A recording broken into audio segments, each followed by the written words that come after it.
you ever think like what's really going on, or why isn't my dad home? I never really asked questions. Well, that's good about my family. Nobody asks questions. You know, none of them are rats. That's for sure.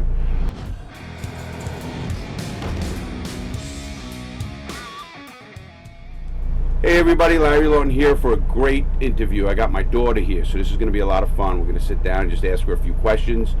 And this is even nervous for me because I only did my son once, and that was uncomfortable. So it's kind of uncomfortable with my daughter as well.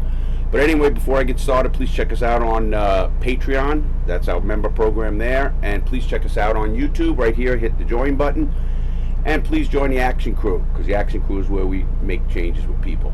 So I'm going to actually introduce my daughter. Hi, Ashley. Say hello to the cameras or whatever you want to do. First of all, give your age right now to the audience. They don't know. I'm not going to tell you. You tell everybody your age. 24. You'll be? 25 in August. She's going to be 25 in August, and it's just kind of like, you know, what happened was I went to prison when my daughter was 15 months old. I remember because she was born in August, end of August, August 29th. And August 30th? 29th. It's on your wrist. It's on my wrist. She was born August 29th in 1995. I went to 96. Yes, you went in 96 December. Right, and I went December 96. She was born in 95 in August, so she was just 15 months old. And I lost her. I didn't get out, so she was like 13 years old. So it's a little bit tough, and I always look back at that, and that's the hardest part of prison. So I'm going to ask you some questions, Ash. This is going to be, I don't want you to get nervous. This is just what it is and stuff like that. At what age did you realize I was in prison? And how did you find out I was in prison? I think I was like 4 or 5 when Ryan told me, my cousin, that you were in prison. How did he tell you? What was it like? You were how old? We were going to visit you with Aunt Donna. And me and Ryan were in the back and said, you know, we're visiting your dad in prison. So you didn't understand what it was. Obviously, you didn't know what prison was or anything of that nature. So did they tell you what it was? That like when you got there, did you see bars? How did it feel, or do you remember it even? It just seemed normal to me since I was going on there for so long. At what age did you kind of realize what it was? And I mean, obviously at 5 or 6, you don't know what's going on in prison, or even did they tell you what your father did to go to prison? No, not really. I tried to ask questions, but Mommy just never told me anything. I was maybe like 10 when I realized that you were actually in prison because you were, I guess, in the hole and you couldn't get up. You had to only sit down. You couldn't like go to the vending machine with me or anything. You're in a different colored jumpsuit than other people. Yeah, well, they had orange. That was the whole color, and it was crazy because one of the hardest things with prison was knowing you have kids out there and they're not going to see them. You miss all the growing up part of a young kid. But then it was funny because I remember giving you homework in prison, and you could tell people what I used to do. You used to send math problems or do the connect the dot pictures and then make me send it back to you, or you would call me and ask me about the homework, or do like A, B, C and then miss one and then keep going. I was told to do that. I was in prison for a while, and a guy told me when you have young kids, always connect, and they're not going to write back, so don't get mad. And I never did. I did said, oh, they don't write back, they don't care. I knew you wouldn't, pretty much. I know you had a life. Your mom had a life, and people have a life to move on. And your mom and dad and grandparents were great. They brought you to visit me, which is all I could ask, obviously. And I used to do the homework and laugh. I'd do the 1 + 1 dash equals, and then it was funny because I did it with Larry until he said, stop doing this crap. I don't want this stuff. And he was a little older than you. He was in high school. I wish I could have said that. Well, you weren't that old, you know, obviously. You were younger. And I remember when I got out of prison, and you ended up coming to live with me. And your mom wanted you to get a little bit of a different look at things and a little bit discipline. You were at the thing, and you couldn't handle it. And what I do remember when you were that age is when I taught you how to fight. Yeah. Do you remember that in the thing? Yeah, in the bedroom when you grabbed me by my hair. I taught my daughter how to fight. It was funny, and I told her there's a couple of rules with this. You don't start it. But she was getting picked on in school, and she asked me what to do, and I told her if somebody ever puts their hands on you or something like that, you fight, and then I'll back you up. But don't you ever start the fight. And she never did. She was Ashley's got a good head on her shoulders, and she knows what to do. So she knows right from wrong. At what age did you really know what I did for a living, or back what I went to prison for, or who I was? Maybe like 13 or 14 when you actually kind of told me everything. Just told me stories. Well, I remember when I got out, everybody, I developed a reality check program, and it was geared for people my daughter's age to keep them out of jail. So how I did that by not yelling, screaming, but by telling stories of what it's really like in there. And who better yet, and there's a funny story, and I don't know if I'll embarrass Ashley on this show.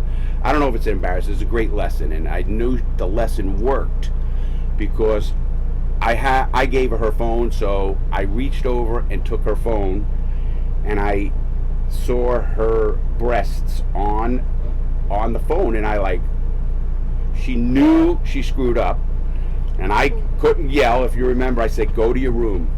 She went to her room. I brought her back out, and she knew, and I said, Ashley, sit down. And I told her a story about when I was a young kid, how we did things with girls, and then we used to tell everybody, and how you want to be known as a person who doesn't want to give it up or do all that.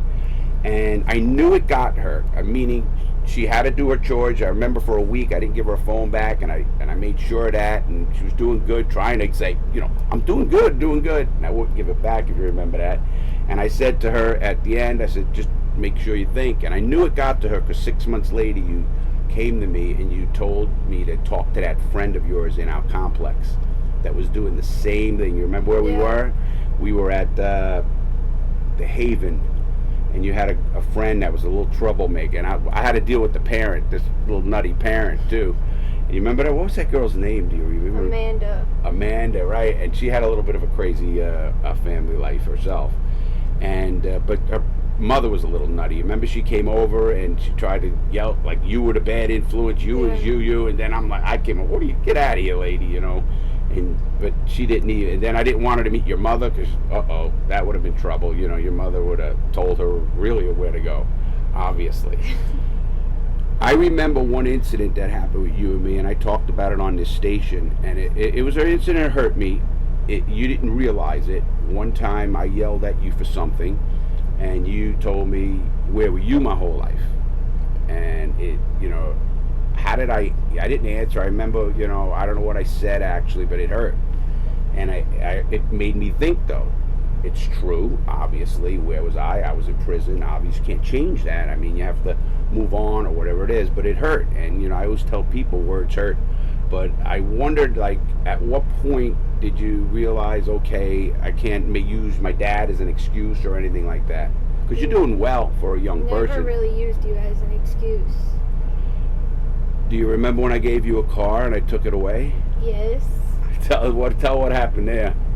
Well, I just didn't graduate at that time, and you came and took it. She had a deal when I gave her a car.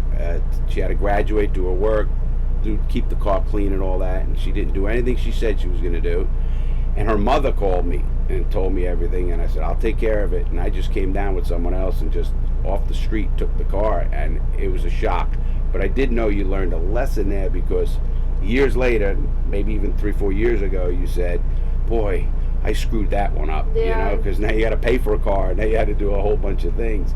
But there's life lessons that you'll learn for the rest of your life, and when you have kids or whatever you do, and stuff of that nature. When I was away all that time, your mom, and who I'm good friends with obviously today, she never talked bad about me, obviously. Never. And she never said, oh, he's a bad guy. I always just remember answering the phone and hearing, if you accept this call, please press 7.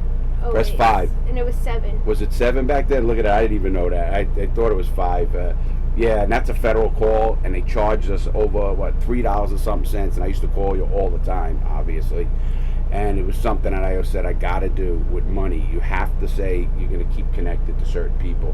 Yeah. And obviously you lose connections with a lot of people, but you don't lose connections with your daughter or my son.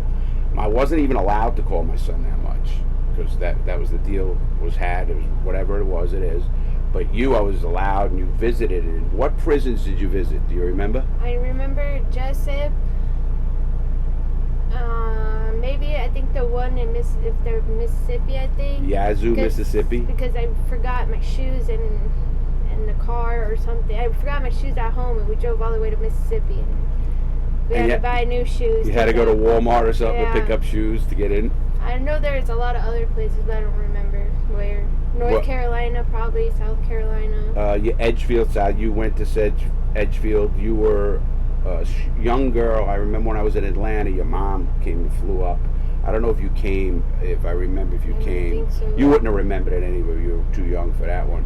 But then I went as I get going, and you're growing, and I'm going to different prisons, whether it's Coleman. You used to go all over. Just get us in the car and drive there. Did you know you were going to see your dad? Yeah, because we'd get a whole bunch of stuff the night before, and then we'd get ready, leave at like 4 o'clock in the morning, then go to a hotel. I was just happy I was going into a hotel all the time.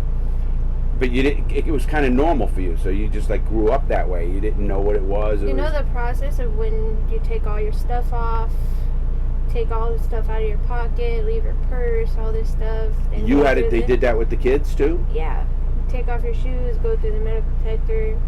So that was kind of normal for you. Yeah. What did any other kids at school ever say anything to you? Or did they know other kids maybe have parents or... So it was like normal? I mean, you just thought of it as like other kids had parents and a mom and dad at home and you didn't. And did you ever think like what's really going on, or why isn't my dad home? I never really asked questions. Well, that's good about my family. Nobody asks questions, you know. None of them are rats, that's for sure. But I always wonder what goes through a head of a kid. Like, you know, when I talk to young guys in prison, and you guys who had young kids or whatever, I used to say, listen, don't talk about negative, or don't tell your wife, what are you doing, where you are, because you have no control. We can't get out of prison to do anything. We can only try to help and educate and hope your ex-wife sends you money or helps you or writes you or does something or visits you. And I was one of the lucky ones that my ex-wife your grandparents used to come and visit me in their various prisons. And a visiting day was always a stressful day. People don't know that in prison. We used to get ready. We're getting a visit, and all of a sudden you don't know what to do. Like, oh my God, are they coming? You keep looking at the clock. You keep looking. We had watches too, but you're looking at your watch. Where are they? Where are they? Obviously, we have no say, we're no control, and cell phones weren't that common back then. So it wasn't like, oh, I could call you in the car like it is today. And it was like, oh my God. And then after the visit, I'll never forget, we used to go back, get out of the prison, we get strip searched too. The inmates come out, get strip searched totally, and then get back in totally, even when you're in the hole. And I was in the hole, and you knew that when I used to write in pencil. Yeah. And I used to come back out, and then you go to bed. You literally, or lay down. You have your buddy watch the door or something like that in prison, because you're drained.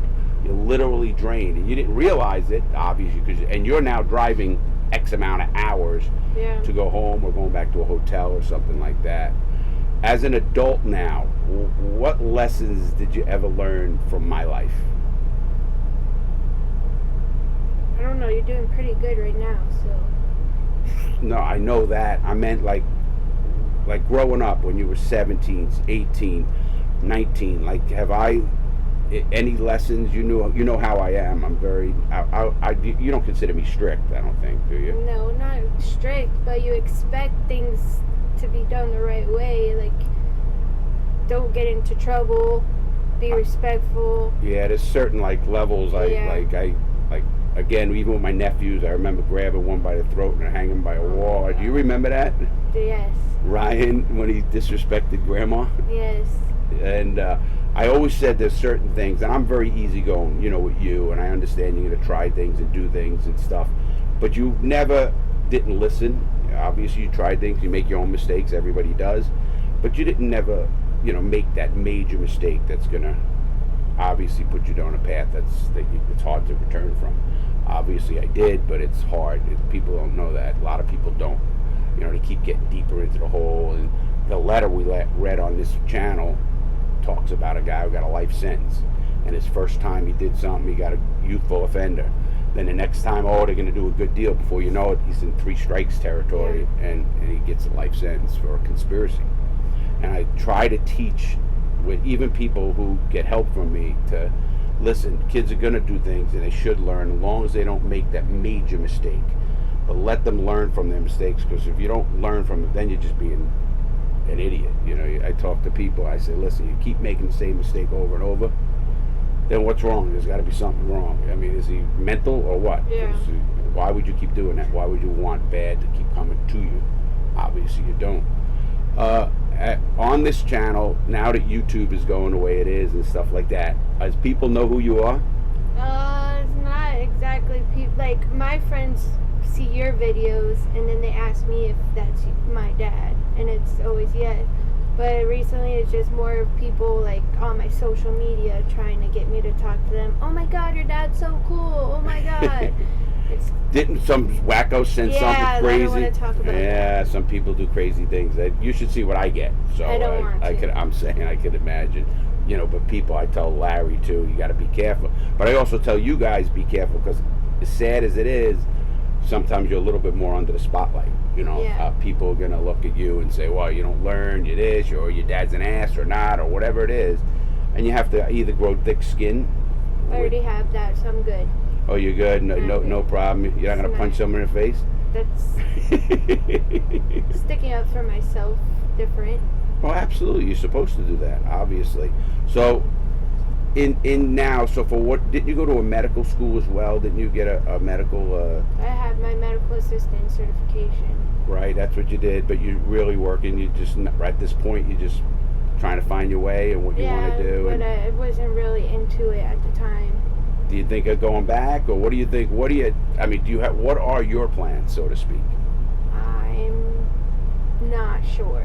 That's all right. I always say some people get later in life. They don't know what they're gonna. I got out of prison at 46 years old, and I didn't know what I was really gonna do. Even though I had law behind me, I didn't know what I was gonna do. And look at me now. Obviously, I'm only 49. We've been 32 for 20 39. years. I used to tell my daughter in prison every time I'm 30. I never went over 39 years old, but and I'm still like that, I think. But obviously, I feel a lot worse.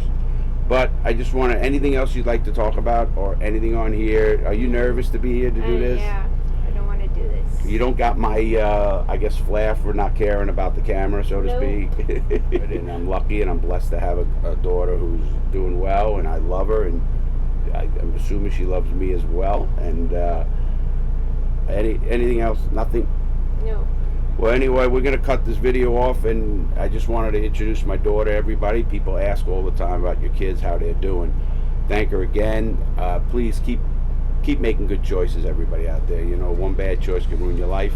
Make sure you don't do that. And also, you know, thanks for liking this. If you like it, hit the subscribe button, pass it up. We're going to hit 1 million subscribers here in a month or two, and that's a big day. We're going to do something special. So stay strong, everybody. Stay out of trouble, and thanks for watching.